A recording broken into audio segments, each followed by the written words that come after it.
I got that ambition, baby. Just look in my eyes. I work as a doctor, next limits the sky. I'm saying I'm a gold digger because I don't mess with no dream killers. What's up out there to all of my fellow gold diggers?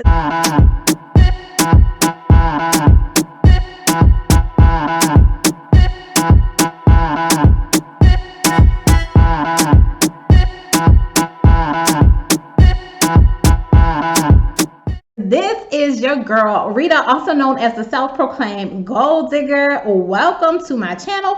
Can y'all tell I'm still excited about my shirt? Okay, in case you can't tell, I'm still excited about my shirt. But anyway, welcome to my channel where I discuss my life as a wife, mom, entrepreneur, and business owner, all while trying to crush and achieve my goals. Lately, your girl has been doing some various side hustles. And one of those side hustles that I've been doing is operating or acting as a notary or a notary signing agent or loan signing agent, however you want to call it. Basically, assisting with real estate transactions or real estate documents that need to be signed.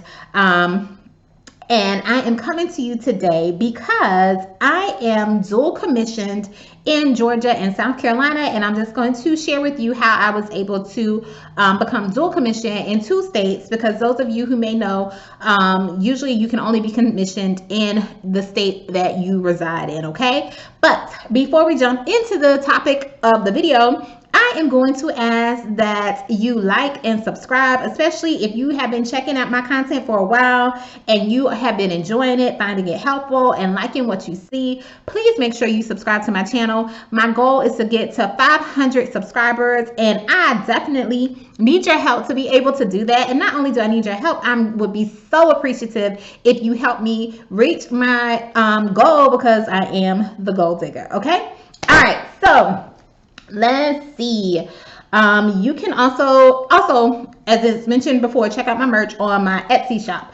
All right, so important information that you do need to know. You do need to check your state to see if you can even become dual commissioned in 2 different states. The advantage is if you live in a state that borders another state, then it can be helpful for you to get dual commission. If you're not close to a bordering state or something like that, I don't really see how it could be beneficial for you to be commissioned in another state, but definitely if you live near a border, yes, see if you can become commissioned in 2 states.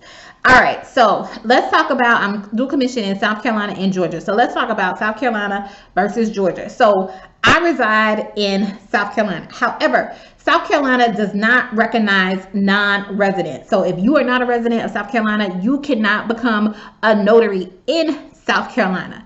Georgia, on the other hand, does recognize non-residents, meaning if you don't reside in Georgia, if you live in a separate state, they will allow you to become a notary if you live in a neighboring state under certain conditions, okay? So I hope that makes sense. South Carolina, if you don't reside in South Carolina, they don't care if you live in Georgia, North Carolina. I'm not really familiar with North Carolina, but if you're not in South Carolina, they're not gonna give you notary commission. However, Georgia, if you live in another state, it's possible, another state besides Georgia, it's possible that you can get commissioned, your notary commission in that state. And the reason why for Georgia, they just say that you must.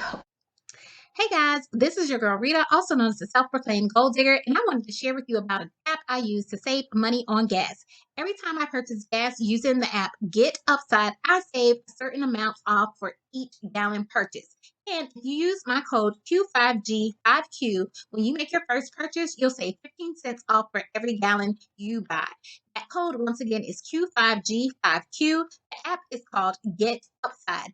So you might as well save money on things that you're already purchasing. And with these COVID streets opening up, I know a lot of you are traveling more and more. So save money on that gas. Get the app, Get Upside, put in the code Q5G5Q.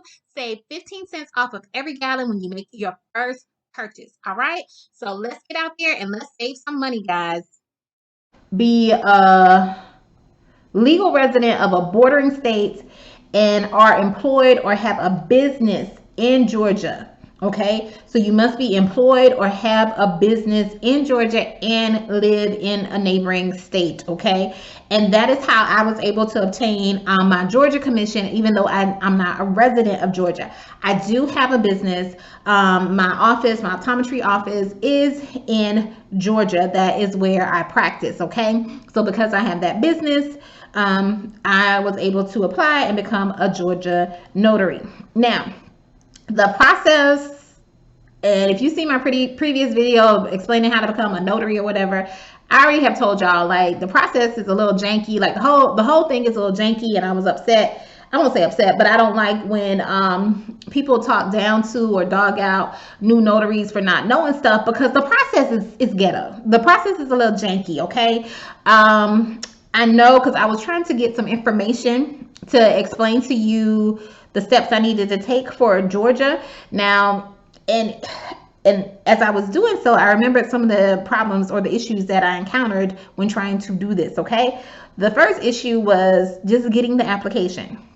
So they do have where you apply online, but for certain counties. And it just so happened that my county did not have that option for you to apply online. So then I had to find the actual physical application or whatever, which was online at the time. At the recording of this video, it was no longer, I could not find it online. Like, it was like I was going in circles trying to find stuff or whatever. So I couldn't find the application because I really wanted to look at it to see what was actually required or whatever. But the only thing I really remember that stood out to me is that you do have to get 2 witnesses that live in the county in Georgia that you are applying for to be your character witnesses, and they have to sign off on the documents. Okay, the cost of it was $43, because even that wasn't spelled out. I pulled up an email where I was emailing back and forth with the county clerk, because I was like, what do I need to do now? Where am I supposed to take it? Like, all this kind of stuff. Like literally, there was no guidance or whatever. So I'm in communication with them before to try and find out what I need to do to complete my application. And I told them, you know, that I was applying and I wasn't a resident or whatever of Georgia, that kind of thing. So the cost was $43. I ended up, now the application form does have to be notarized. I ended up getting it notarized by a South Carolina notary, because I was in South Carolina when it was filled out or whatever. So I took it into the office, the county clerk office. They were like, oh no, you need to have it notarized by a Georgia notary. And I'm like, that wasn't even explained to me in the process. But anyway, especially so, since I'm right on the border, it wasn't too big of a deal. And even they didn't make it even seem like it was too big of a deal. So I was like, well, do I need to fill out another form or whatever? And it was like, oh no, just cross it out. So they just have them cross it out or whatever. So this is why I say people be getting on these new notaries, and like, you go there and the process is like, oh, it's okay, whatever, blah blah blah. It's like, it's kind of like, it's just, I won't say ceremonial, but it's like, oh yeah, we crossed our T's, we dotted our I's. Yeah. Okay, let's move on. So the process, like I said, is janky. The process is janky. So I got that corrected, got it notarized by a Georgia notary. They took my money, I took the oath, and I became a Georgia notary. I actually was a Georgia notary before I was even a notary in South Carolina. In my other video, I told you I had to send in the form to the office in South Carolina, and it took longer for me to get everything back. But for Georgia, since you just fill out the application, take it to the clerk's office, they swear you in, you can get it pretty much done in the same day if you choose, if you got the money. Because basically that's what it makes it seem like. As long as you got the money to pay to become a notary, then yeah. So yeah, and it's a relatively inexpensive process. All right, so let me know if any of y'all are in neighboring states and y'all are thinking about becoming dual commissioned. And if this information is helpful, hopefully it was. But like I said, it just really does depend on your state and the stipulations that your particular state has and the neighboring states have. All right, that's all I have for now. This is your girl Rita, also known as the self-proclaimed gold digger. Take care, everyone.